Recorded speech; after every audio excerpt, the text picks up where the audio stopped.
Hi, everyone, and welcome. I am Lauren Concar Sheehy, the Executive Director of the Garden State Film Festival, and we're bringing to you this year our 24th annual festival, where we have 205 films from 19 different countries, and we have 9 venues, so it's going to be a really fun time. You should go to gsff.org and get your tickets today. Today, I am super excited to be joined by our filmmakers that are helping us kick off the Garden State Film Festival. Everybody, what's up? Let's go around and introduce yourselves. Andy, let's do you first. Awesome. Hello, I am Andy Jean-Louis. I was the cinematographer for this film. All right. I'm Jared Garcia. I was the director and writer of this project. Hi, I am Julian Garcia. I was the producer for the project. Hi, I'm Michael Brabano, and I played Edgar in the film. Wonderful. Thank you so much for joining us. This is kicking the festival off Thursday, March 26th. The block code is AL1 for Asbury Lanes, and it's 1:30 to 3:15. Jared, what was it like writing this? How did you come up with the story? And what did it feel like gathering the crew together and leading from pre-production, production to post and seeing it come to life? It was a mixture of emotions. As you and everyone knows here, there's kind of a big process as far as writing everything and then getting all these people together goes. So it was arduous at times, but ultimately rewarding. And it's truly a gift to be able to be here, to be accepted into the Garden State Film Festival, and to have our project screening for the first block. It's you don't think about that kind of thing, but as far as the project goes, I think it started with a very simple goal, or a simple objective. Was for me, it was trying to understand my Filipino heritage. I'm half Filipino. I grew up in a mixed-race house, and I wanted to kind of reach out and to get a better understanding of this particular side of my family. My mother, who was Filipino, she passed away a little while back. So this was an earnest attempt for me to try to reach out and to try to make sense of perhaps her personal history, as well as the history of the Philippines through my lens. So I wrote it with that purpose. And of course, it turned into something that was kind of my own identity, my own creativity, my own way of telling stories, which was through a dreamscape. It was very Odyssey-like. So I kind of took that approach, and I just churned out the story. And, from there on, I got everybody involved. Julian, the producer, was the first person who came into the picture. He was essentially the yes man for me. And then Andy came along. I asked him to DP the movie. And during the auditioning process, we were lucky enough to come across and see Michael, who did a very good interpretation for the kind of character that I wanted to pop up on the screen. So long, but ultimately we're here right now, and that's the proudest part. Wow. Okay. I didn't realize that. So everything's coming together for me now. That is so cool. And thank you so much for putting subtitles on. That's huge. Yes. And we love that. Wow. That is so nice to know. It's more of a personal story. I figured it was, but I didn't know all of the details. So it's really nice and enriching for me to learn that. And Julian, being Jared's brother, how did it make you feel helping to produce this piece and knowing the background? It's always really wonderful to be able to produce Jared's work, because I think that very few filmmakers kind of help me to have like this restorative faith in the process of filmmaking and watching and engaging with films as an art form. And Jared is one of those people. Jared is one of those people that when I see his work, there's a grounding feeling. There is kind of like this sense of renewal in my belief in the power of moving images as an art form. So it's always an honor to be able to produce his films. They deal with grief, they deal with family, they deal with heritage and the diaspora, and what it likes to, or what it's like to be, in a mixed race household in America, essentially. Both of his films, his previous film, which screened at the Garden State Film Festival previously, also dealt with similar themes. And I have a very an organized approach to everything, and so it's really great to meld with someone who has the artistic sensibilities and to kind of just set the pieces in motion to allow him to run free. um, I am very grateful to be along for the ride always whenever he asks me to produce a movie, and I'm always so proud of the output that comes with it. Yeah, wow, that's so interesting. And Michael, did you know a little bit more about the backstory before coming on as the lead? What do you mean by that? Like, did you know about Jared and Julian's mother and the whole intertwine of the storyline? Jared told me a little that it was autobiographical. So I knew that going into it. But I mean, besides that, I kind of took from my own experience, because I'm also um, the son of an immigrant. So I don't know much about the Philippines and what it's like. So I drew a lot of my own experiences from that as well. So it was nice to be able um, to empathize with what Jed was trying to go for in his story and incorporate a little of my own stuff with that too. Wow, so cool. And you know what I love, Jared? Everything that you do, it's always so rich. Like the visuals are rich, but also the storyline is rich. And Andy, how is that like for you being the cinematographer? Like the colors are always so beautiful. Do you know what I mean? Like even the other film in the coffee shop, all the browns were so beautiful and brown. All the greens were so beautiful. How does that inspire you to continue with each project?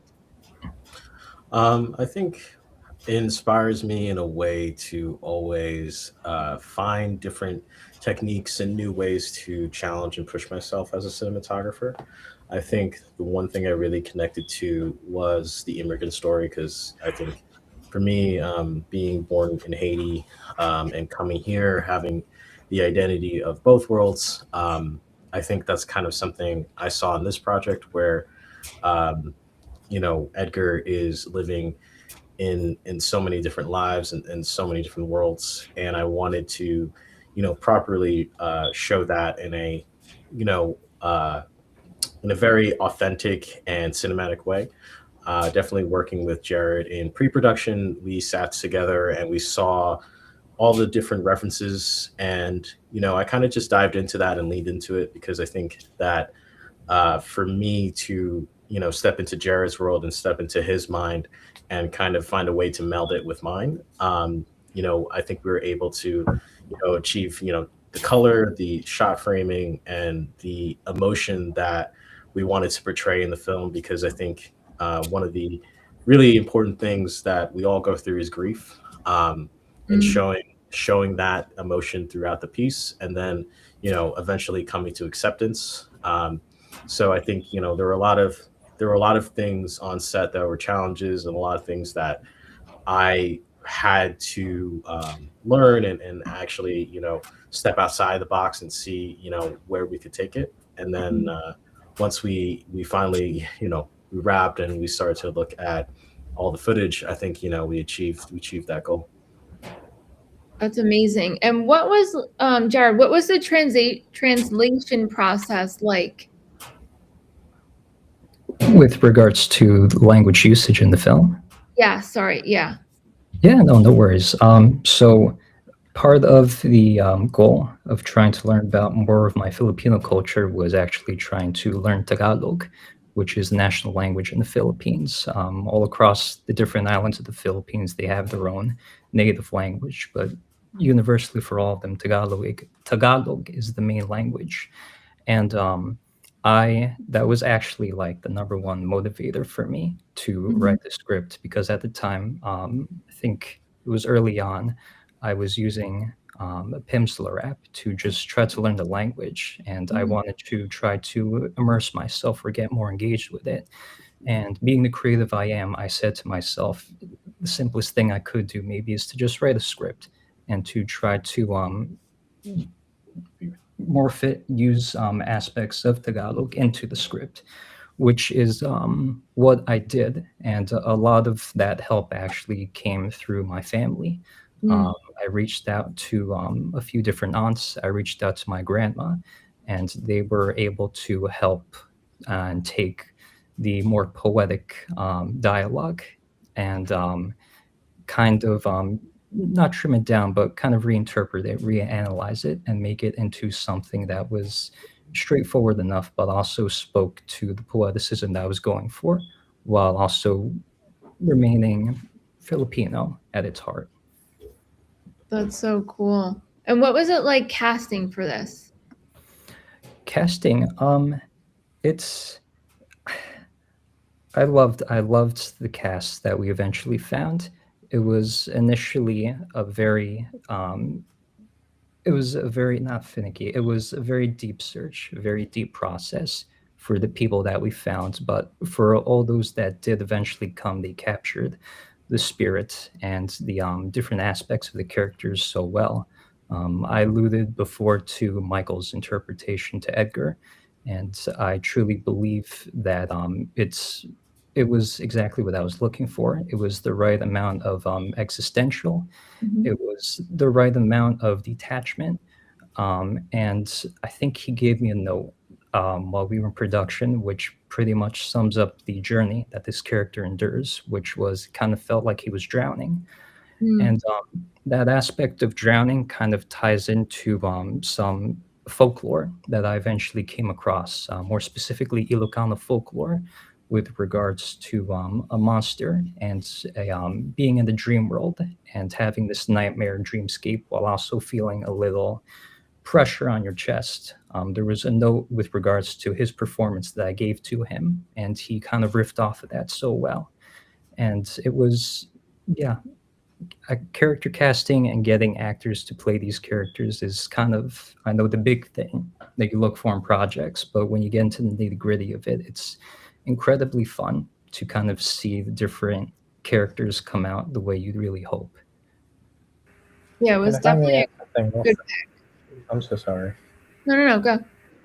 No, I was about to say, if I may add something also, I think that all films are kind of a way of community building, but I think that the process of this really reinforced the reality of that because it was so difficult to cast Filipino artists and Filipino actors and actresses in these roles, and it was a matter of outreach because we ended up reaching out to one of the premier Filipino community organizations in Jersey City, PAFCOM, and they were instrumental in helping us to find the roles that we couldn't get cast through traditional means.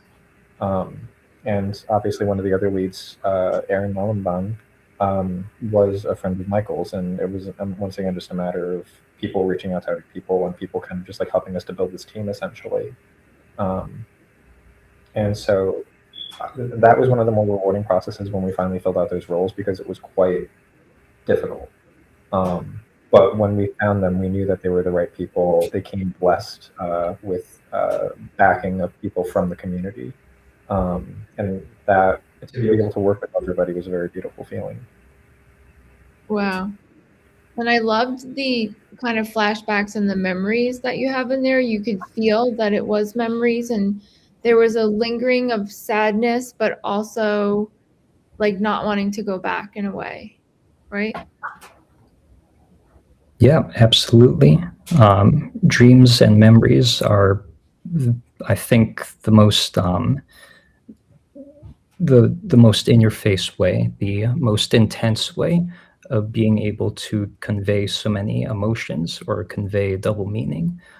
This story is definitely about lost heritage and being able to use dreamlike imagery, like the driving car, in a very abstract matter, kind of gets to that deeper core meaning about lost heritage and feeling like you're on this never-ending journey, essentially, to get to where you hope to get to.